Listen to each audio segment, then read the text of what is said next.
Good morning. आपके अपने YouTube channel math FT में आप तमाम लोगों का स्वागत है। हमारा कैलेंडर का रीजनिंग चल रहा है। इससे पहले भी नंबर ऑफ द वीडियो हमने अपलोड किया है।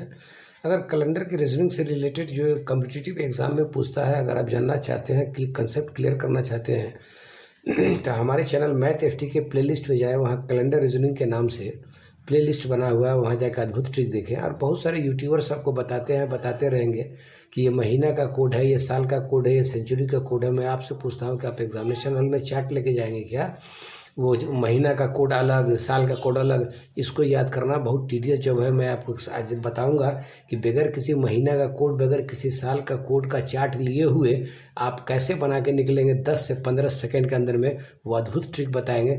अगर आपको पसंद आएगा तो हमारे चैनल को सब्सक्राइब करेंगे, नहीं पसंद आएगा तो फ्री ऑफ कॉस्ट यानी उपहार समझ के आप नॉलेज में इंक्रीमेंट कर सकते हैं। देखिए कैलेंडर का और ओड डेज कैसे बताते हैं, जैसे पहले भी बताया हूँ, लेकिन कुछ व्यूअर्स का कमेंट आया है कि कंसेप्ट क्लियर नहीं हुआ। पता नहीं कंसेप्ट किस तरह का है जो क्लियर नहीं होता है। आज मैं क्लियर कर देता हूँ। यहाँ देखिए हमने मंडे से नाम दिया है। इतना तो आपको पता होगा कि सप्ताह 7 दिन के कॉम्बिनेशन से बनता है। 7 दिन के ऊपर का जो होगा, जैसे मान लिया कि 8 दिन हमारे पास आया और आपको पता है, दुनिया को पता है कि 7 डेज का सप्ताह होता है। यानी सप्ताह बनाने के लिए 8 में 7 से भाग देंगे। ऐसे आइए कुछ देर के लिए मुन्ना बन जाइए।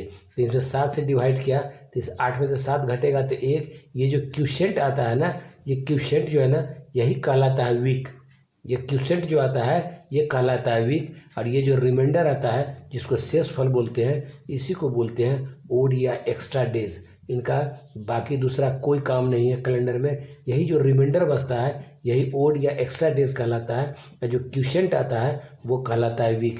यानी कि 8 दिन में 8 दिन अगर आपके पास है, उसका मतलब हुआ कि उसमें एक सप्ताह होगा या एक वीक कहले होगा और एक्स्ट्रा एक डेज होगा। इसी एक्स्ट्रा एक दिन को ऑड डेज बोलते हैं या एक्स्ट्रा डेज बोलते हैं। ये तो दिन के बात हुआ। महीना पे अब आइए, अब मंथ पे आइए। आपको मालूम है कि 12 महीने का एक साल होता है, चाहे साल कोई सा भी हो, 12 महीने का होता है। इनका मान लीजिए कि सबसे पहला मंथ हुआ जनवरी हुआ। ये भी पता है कि इनको पता करने के लिए कि साल में जो 12 महीना होता है उनका कौन सा महीना 31 दिन का होता है, कौन सा महीना 30 दिन का होता है, एक्सेप्ट फरवरी को छोड़कर। तो जो उठा वाला हिस्सा है वो 31 का है, जो गड्ढा वाला हिस्सा है वो 30 का है। इससे कभी गड़बड़ नहीं होगा। दोनों मुट्ठी देख लीजिए। उठा वाला हिस्सा जो है वो 31 का है और गड्ढा वाला हिस्सा जो है वो 30 का है। फरवरी को छोड़ के, फरवरी में कोई कारण है इसलिए फरवरी नहीं बता रहे, अभी फिर फरवरी इसके बाद बताएंगे। तो जनवरी जो है ये 31 डेज का होता है, साल का पहला महीना, चाहे साल कोई भी हो। ये 31 यानी 31 दिन का ये महीना होता है जनवरी। अब 31 दिन हुआ तो इसको सप्ताह बनाना है, तो 7 से डिवाइड करेंगे। तो फिर कहा आपको कि कुछ देर के लिए मुन्ना बन जाइए। 7 चौका कितना होगा 28। इनमें से घटाइए, 11 में से 8 गया, 8 3 11, ये कट गया, ये बचा क्यूशेंट। इसी चार्ट को बोलते हैं वीक्स। और ये जो क्यूशेंट बचा, ये रिमाइंडर बचा, जिनको हिंदी में शेषफल बोलते हैं, इसी 3 को बोलते हैं ऑड डेज यानी एक्स्ट्रा डेज। ऑड डेज कह ले या एक्स्ट्रा डेज कह ले, बात वही है, दूसरी कोई चीज़ नहीं है। इसका मतलब हुआ कि 31 दिन का जो महीना होगा उसमें 4 सप्ताह बनेगा और 3 ऑड डेज बनेगा। ये तो महीना का बात हो गया। 30 का अगर महीना है तो वही खेल करेंगे।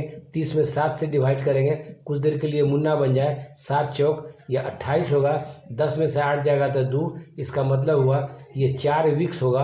और ये रिमाइंडर बचा जिसको शेषफल बोलते हैं, ये जो है ना 2 ओड या एक्स्ट्रा डेज यही कहलाता है। इन्हीं से सप्ताह का पता कर सकते हैं कि कितना एक्स्ट्रा डेज आया, उनसे सप्ताह पता लगेगा। मंडे 1 को दिया गया, हमने नहीं दिया, दुनिया दिया है। आइए साल पे आते हैं। आइए साल के बारे में आइए। साल 2 तरह का होता है, एक जनरल या नॉर्मल ईयर्स कहते हैं, साधारण वर्ष करते हैं, दूसरा होता है लीप ईयर। दोनों में फ़र्क है, फ़र्क समझिए। जनरल या नॉर्मल साधारण वर्ष में 365 दिन का होता है साल, 365 दिन का होता है। 365 में 7 से भाग दीजिएगा तो 52 सप्ताह बनेगा, 52 सप्ताह, और एक दिन एक्स्ट्रा बच जाएगा। तो फाइनल हो गया कि जनरल या नॉर्मल ईयर्स में 365 दिन होगा, यानी कि 52 सप्ताह होगा, और ओड डे उसमें एक होगा। लेकिन लीप ईयर 366 दिन का होता है, उसमें भी सप्ताह बनेगा, 52 ही बनेगा सप्ताह, और 7 से भाग दे दीजिएगा तो 52 ही सप्ताह क्वोशिएंट आएगा, और ओड डे उसमें 2 होगा। उसका कारण क्या है कि नॉर्मल ईयर में फरवरी जो होता है वो 28 दिन का होता है, और लीप ईयर में फरवरी जो होता है वो 29 दिन का होता है। इसलिए 365 और 366 में एक दिन बढ़ जाता है, और ओड डे में एक दिन ऐड हो जाता है। ठीक, लीप ईयर में फरवरी 29 डेज का, number of the days 366, 52 weeks बनेगा, ओड डेज 2 बनेगा। जनरल और नॉर्मल ईयर्स में 365 दिन का होगा, 52 सप्ताह ही बनेगा, लेकिन ओड डे एक होगा, उसमें फरवरी 28 दिन का होगा, इसमें फरवरी 29 दिन का होगा। आगे ठहरिए, भागिएगा मत। अब आइए सेंचुरी ईयर्स की बात कीजिए। ये 100 ईयर्स में number of the odd days कितना होता है, कैसे निकाला जाता है, इसकी अद्भुत कहानी के पीछे मत उलझिए। इतना ही याद रखिए ब्रेन में बात कि 100 ईयर्स में 5 ओड डेज होता है। इतना ही याद रखिए। कैसे निकाला जाता है वो कहीं भी आप निकाल सकते हैं, बहुत आसान तरीका है, लेकिन जानने का कोई काम नहीं है। अब सेंचुरी ईयर्स में number of the odd days नहीं पूछता है, क्वेश्चन का पैटर्न बदल गया है। अगर प्रीवियस ईयर का क्वेश्चन हो, आज से 10 साल पहले के क्वेश्चन उलट के देखिए, उसमें ओड डेज पूछता था सेंचुरी देख के कि 100 ईयर्स में, 200 ईयर्स में, 300 में, 500 में, 700 में, 800 में, 1000 में, 1200 में number of the odd days क्या होगा। क्वेश्चन बदल गया, अब ये सवाल नहीं पूछता है, इसलिए इत्मीनान रहिए, सवाल नहीं पूछेगा हमारा जो स्टडी है। तो 100 वर्ष में याद रखिए कि 5 ओड डेज होता है। ये कैसे आता है इसको मत समझिए, आप इतना ही समझिए कि 100 वर्ष में जो है ना 5 ओड डेज आता है। तो 200 वर्ष में कितना आएगा। 200 वर्ष का मतलब हुआ कि जैसे 100 वर्ष हुआ, इनको 2 से गुना कर देंगे तो ये 200 वर्ष होगा। अब आपको मालूम है कि 100 वर्ष में 5 दिन आता है, तो इनको भी 2 से गुना कर देंगे तो 10 आएगा। अब ओड डे निकालने के लिए 7 से भाग देंगे। अब अगर भाग देने नहीं आता है तो दोनों का डिफरेंस निकाल लीजिए, ये बराबर होगा 3। 7 से एक बार कट जाएगा, रिमाइंडर बचेगा 3। इसका मतलब कि 200 में 3 ओड डेज होता है। आगे आइए, 300 के चक्कर में आइए, 300 का भी समझाते हैं। किसी का भी ओड डेज आप निकाल सकते हैं। जैसे 300 का निकालें तो इनको लिख सकते हैं 3 गुने 100, लिख सकते हैं ना 3 गुने 100, ये बराबर होगा 300। 100 के लिए 5 ओड डेज है, तो 3 के लिए निकाल लीजिए, 5 या 15, 15 में 7 से भाग दीजिए, 7 दूना 14, एक रिमाइंडर बच जाएगा। इसका मतलब हुआ कि इनका ओड डे 1 होगा।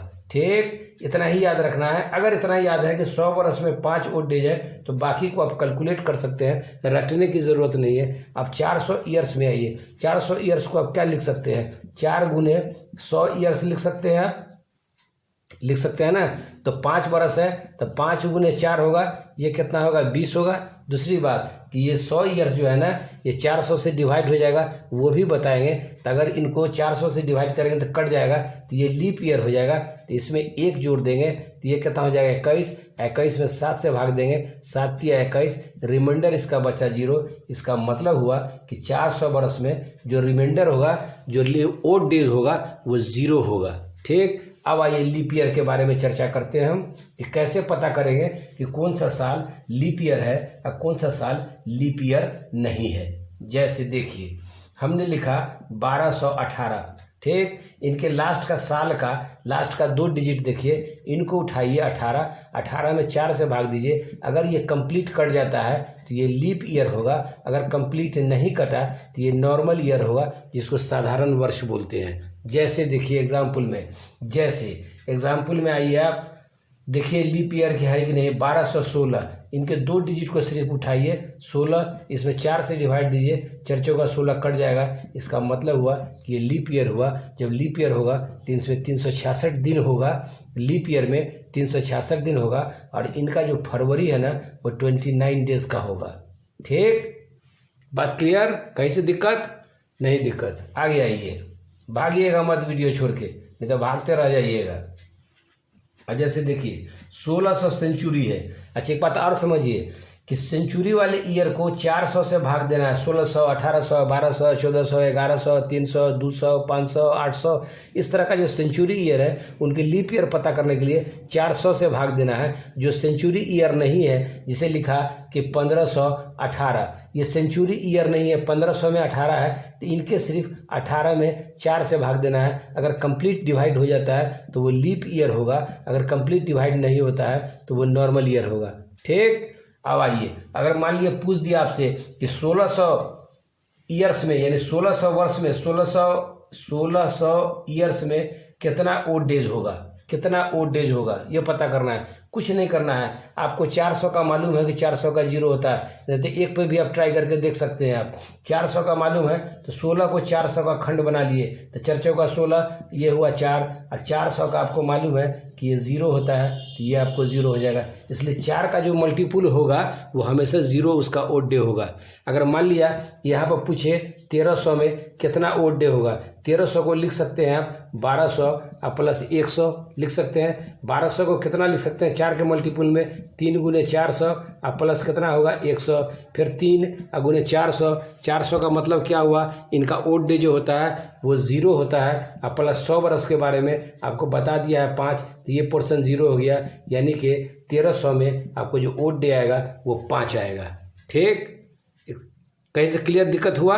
आगे देखिए 1800 सेंचुरी में देखिए कितना number of the odd day होगा। कुछ नहीं करने का, 1800 को 400 का मालूम है, 1800 को हम लिख सकते हैं 1600 प्लस 200 लिख सकते हैं ना 1800। इस 1600 को 400 का मल्टीपुल कीजिए तो 4 गुने 400 प्लस कितना होगा 200, तो 400 का आपको मालूम है कि ये जीरो, प्लस 200 का भी शायद आपको मालूम है, नहीं मालूम है, तो 100 का होता है 5, तो 200 का कितना होगा 5 गुने 2, ये हो जाएगा 10, 10 में 7 से भाग दीजिएगा, ये हो जाएगा आपको 3, ये पोर्शन जीरो हो गया, ये आपको ओड डेज में 3 होगा, यानी कि 1800 सेंचुरी में ओड डे जो होगा वो 3 होगा। इस पे एक सवाल देख लीजिए, कितनी आसानी से बना के हम आपको समझा देते हैं। बाकी यूट्यूबर आपको कहेगा साल का कोड याद कीजिए, महीने का कोड याद कीजिए, उसके पास पूरा चार्ट रहता है बोर्ड पे, देख के आपको बना देता है। एग्जामिनेशन हॉल में आपका एडमिट कार्ड रहेगा, कलम रहेगा और एक आइडेंटिफिकेशन कोई डॉक्यूमेंट्स रहेगा,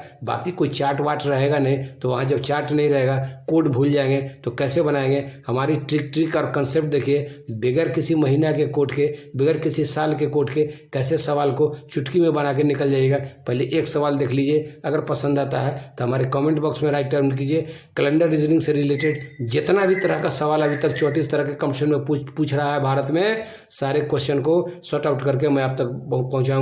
ये मेरा वादा है आपके साथ तक। पहले इस वीडियो को आप देखते लें शुरू से अंत तक, स्किप करके नहीं भागेंगे, नहीं तो फिर कंसेप्ट क्लियर नहीं होगा। देखिए सवाल नंबर 1, आइए देखिए 22 जनवरी 1812 को कौन सा दिन था। अगर कोई भी सवाल दे दे, कोई भी इस तरह का सवाल पूछता है, सैकड़ों बार पूछ चुका है, आपको प्रीवियस ईयर्स का क्वेश्चन बैंक देख सकते हैं, एक डेट दे देगा 22 जनवरी 1812, ये लगभग अभी के हिसाब से 209 ईयर से एगो है, यानी 209 साल पहले की बात है कि 22 जनवरी 1812 को कौन सा दिन होगा। आपको बहुत सारा यूट्यूबर बताएगा, उनका महीना का कोड नंबर, साल सेंचुरी का कोड नंबर और उनके साल का कोड नंबर याद कीजिए। कोई कोड वोड नहीं याद करना है, कोड का दुकान को बंद कीजिए और देखिए हम टेक्निक कैसा बताते हैं। ये टेक्निक देखिए, ध्यान से देखिएगा, वीडियो छोड़ के भागिएगा मत। ये 1812 है, इसमें सेंचुरी है 1800 का, तो जो सेंचुरी हो उनको 1800 को लिख लीजिए। अब ये जो 12 बच गया, ईयर्स जो बच गया 12, 1801 होगा, 1802 होगा, 1803 4 होते 1812 पे जाएगा। इनमें से लास्ट का जो 2 डिजिट है उनमें से 1 घटा लीजिए, तब 12 में से 1 जाएगा तो ये होगा 11, यानी 11 ईयर्स। क्यों घटाए ये भी बताते हैं। इसलिए घटाए कि 1812 का ये साल का पहला महीना है, इससे पहले जो पूरा साल का महीना है वो है 11। 1811 में पूरा साल 12वें महीना का पता कर हो जाएगा डेट आपको। इसीलिए हमने साल के जो लास्ट का 2 डिजिट है उसमें से 1 घटा के 11 साल किया, और सेंचुरी 18 साल ही रहेगा, 1800 रहेगा सेंचुरी। ये 1812 है इसलिए सेंचुरी 1800 रहेगा। 12 में से 1 घटाए, इससे 1 साल पहले, 1 साल पीछे कह ले या 1 साल पहले कह ले, उनका पूरा डेट हम काउंटिंग करेंगे। तीसरी बात, अब तीसरे नंबर में आइए, कहाँ तक पूछ रहा है तो 22 जनवरी तक पूछ रहा है, इनको लिख लीजिए, बाकी कुछ नहीं कीजिए। अब इसको देखिए कि 5 से 7 सेकंड में कैसे बनाते हैं। अब 1800 का सेंचुरी कोड निकाला, 1800 का कितना ओड डे होगा उसको निकालने के लिए लिख सकते हैं 1600 प्लस 200। 1600 को लिख सकते हैं 4 गुने 400 प्लस 200। तो आपको पता है कि 4 और 400 का अभी बता देगा 0, और 200 का पता है कि 100 बरस में 5 होता है, तो 2 बरस में क्या होगा, 5 दूना 10 होगा। पहला वाला पोर्शन इसको मल्टीप्लाई करेंगे तो ये 0 हो जाएगा, ये वाला पोर्शन 10 हो जाएगा। 10 में 7 से डिवाइड करेंगे, 1 मरतबे लगेगा, रिमाइंडर कितना बचेगा 3। यही 3 11 वर्ष इसमें यही 3 दिन बचेगा, कितना 1800 के सेशन में 3 दिन। अब आइए 11 वर्ष की बात कीजिए।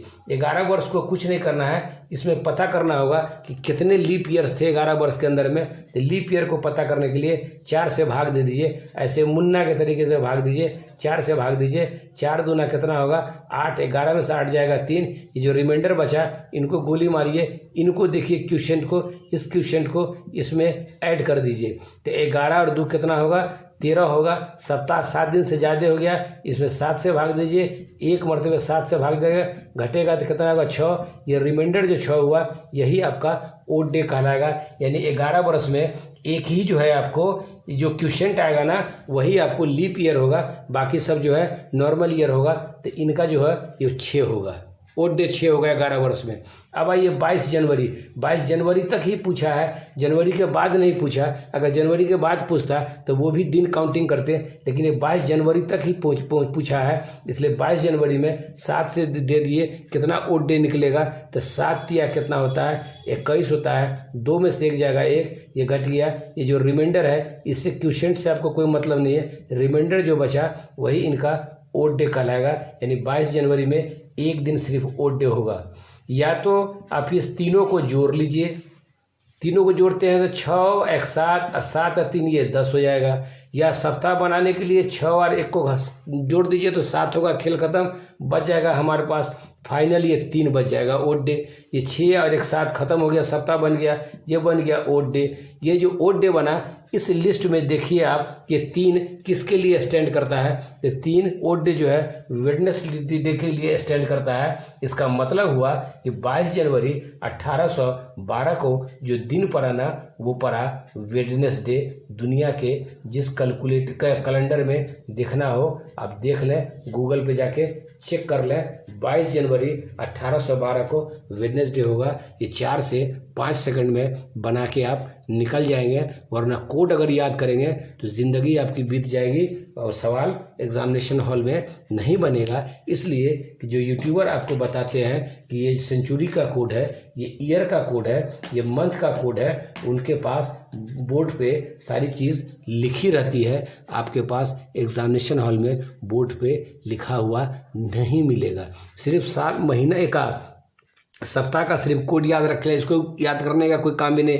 बस इतना समझ लें मंडे 1 है, सैटरडे जो है 6 है, 0 और 7 आता है संडे के लिए, बस इतना ही याद रखना है। बाकी जो तरीका बताया कि जो साल का सेंचुरी है उसको लिखना है 1800, उनका ओड डे निकालने का तरीका 12, इनके पीछे 1 साल जाना है तो 11 साल का निकालना है। 11 साल में लीप ईयर देखना है तो 4 से भाग देना है। 11 में जो क्वेश्चन आएगा वो लीप ईयर आएगा, उसके डिविडेंड को और क्वेश्चन को जोड़ देना है, फिर 4 से उसको डिवाइड करना है। जो डिवाइड होने के बाद रिमाइंडर बचेगा शेषफल, वो आपका ओड होगा। 22 जनवरी तक पूछा है, 22 फरवरी तक पूछता तो पूरा 31 जनवरी लेते और उसके बाद फिर फरवरी जहाँ तक पूछा वो जोड़ते, वो बताते।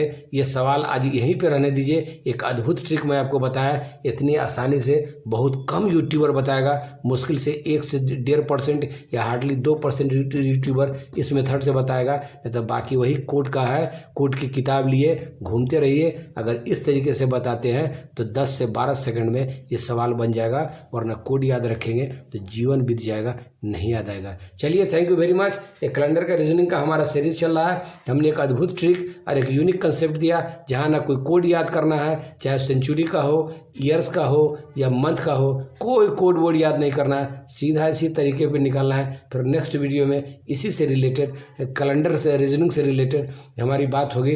तब तक के लिए इसको वॉच करें। अगर कोई सजेशन हो हमारे लिए तो हमारे कमेंट बॉक्स में डाल सकते हैं। मैं आपके सजेशन का रिस्पॉन्स लूँगा और आपका सजेशन हमारे लिए मोटिवेशन का काम करता है। चलिए, एक सवाल मैं बता दिया ओड डेज पे कि ओड डे होता क्या चीज़ है, कैसे फाइंड आउट करेंगे।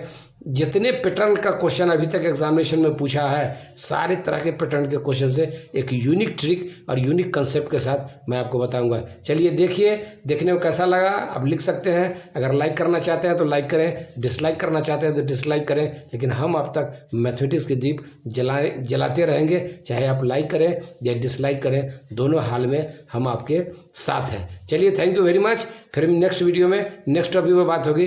तब तक के लिए नमस्कार। इसको देखें और आनंद लें।